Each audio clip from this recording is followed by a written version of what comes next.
Hello, Miami. This is 305 Sports Now, your home podcast and channel for all things Miami sports related. I am Will, and what a difference from last night's episode. The Canes couldn't get into the end zone, and the Dolphins could not stay out of the end zone. What a difference between also our head coaches.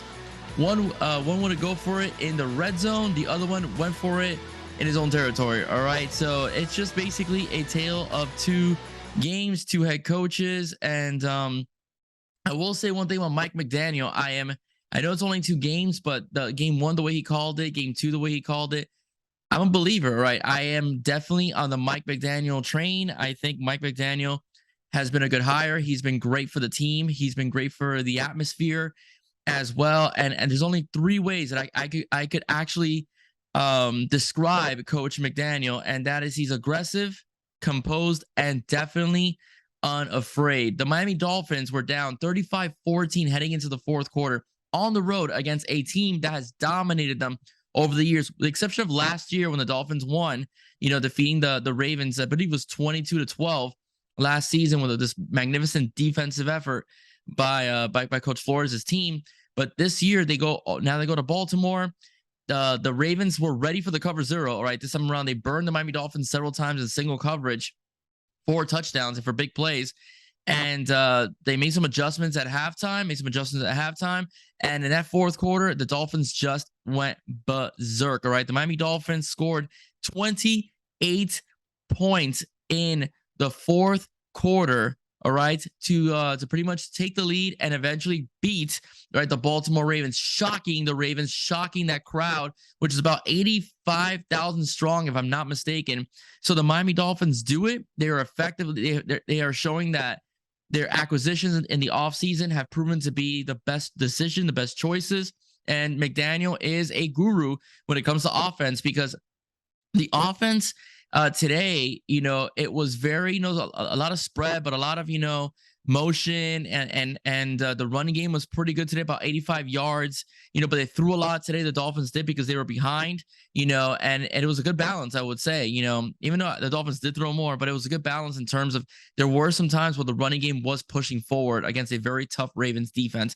The Ravens were depleted with injuries. Okay. So I don't want to minimize the fact that they were hurt, during the game, but the Ravens seem to be always hurt. They have had the injury bug for like the last 2 seasons in terms of their personnel, but you can't take it away. They were up 34-14. Their quarterback was rolling. We'll get into Lamar Jackson in a minute or so.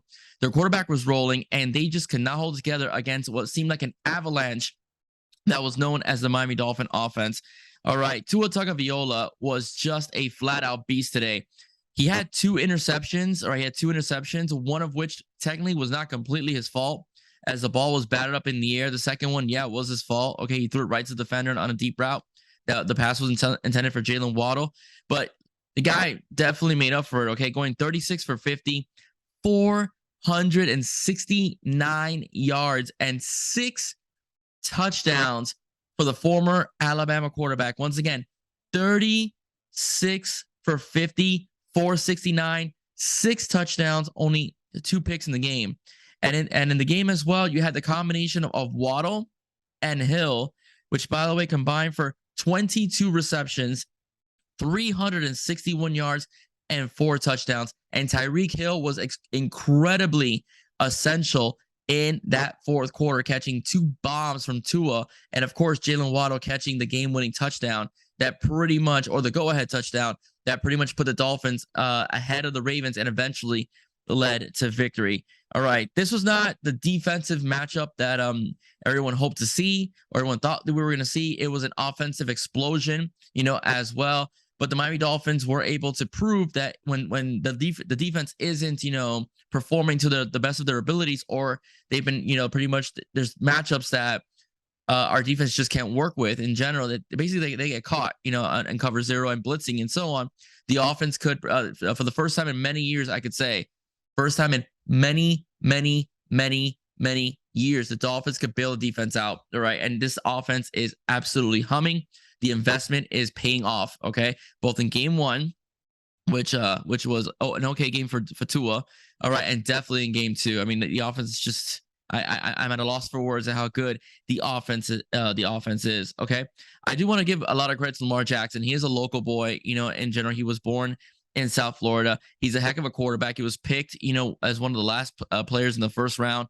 Baltimore took a chance on him. He's won an MVP, and he had a very good game today. Okay, they didn't lose because of Lamar Jackson. All right, let's just leave it at that. All right, Lamar Jackson went 21 for 29 today, 318 yards passing, 3 touchdowns. He also had 9 carries for 119 yards rushing, including a 75-yard burst up the middle on a read option, and only 1 touchdown. Okay, so 4 touchdowns by himself did Lamar Jackson have today. But Tua was 6, right, as well. 2 for Waddle, 2 for Hill. An unbelievable performance, all right, from again the Alabama quarterback in general. So where does this leave the Miami Dolphins? The Dolphins are 2-0, all right, and they face a juggernaut next week in the Buffalo Bills, and that is going to be a very tough matchup. The Dolphins will be at home, and but Josh Allen, that offense, and what they did to the defending world champions last week was absolutely scary. The Bills are good on both sides of the ball. They're good on defense. They're good on offense. They're a team that could stop the run, they could pass rush, and they could defend, in the air, right, as well. So very dangerous on defense. And Josh Allen, is just a guy that was drafted in the first round by many people felt as a project, has totally proven that he is very capable and an elite quarterback in the NFL. And the thing with Josh, he's not just a guy that'll beat you with his arm, which, by the way, it is a cannon, all right? But he is also a guy that can beat you with his legs, all right, as well. Again, he's very difficult to bring down because he's a much bigger quarterback than, let's say, someone like Tua or someone, or even like a Justin Herbert. He's just a big guy, right, in general. All right, so once again, the Miami Dolphins just blew my mind at how good they are. This is a team that is just built on speed, all right, with not people look at the speed at the wide receiver position, but our tailbacks as well, with Mostert as well, and also with Chase Edmonds as well. There's a lot of speed in that backfield. There's a lot of speed as well at the wide receiver position. There's also a lot of speed as well at the tight ends with Mike Gesicki. Mike Gesicki also caught a touchdown pass today. You guys know I'm a big fan of Mike Gesicki, especially from my dialogue with Clay Farrar from Channel 10 News. All right. So again, that's a quick one, right, ladies and gentlemen. I'm not going to beat too much around the bush. The Miami Dolphins have proven that they are, a team to be reckoned with. I do believe this is going to be a very good season for the Dolphins. It is a tough schedule. The AFC East is not easy. All right. I do expect New England to bounce back and play better as the season goes along. All right. And although the Jets, they still suck, they always play the Dolphins pretty tough. But I do believe that this offense, if they stay healthy, all right, barring injury, they will be a team that will be effective going on forward.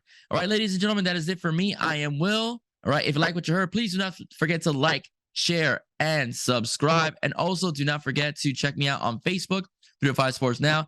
Hit that like button, and you are a member of our Facebook family. All right, everybody. See you next week. Stay safe. Actually, not see you next week. I do have a couple interviews coming up this week. I do have an interview with Mike Brodsky. All right. He is a financial advisor, and he's also a fellow member of the media as well. I'll be interviewing him early this week, and the episode will be released on Wednesday. Okay, so we'll be discussing basically his life as a financial expert. All right, and we'll also be discussing the importance of financial literacy for student athletes and for high school athletes, high school students in general as well. All right, everybody, stay safe. God bless. See you soon. Bye-bye.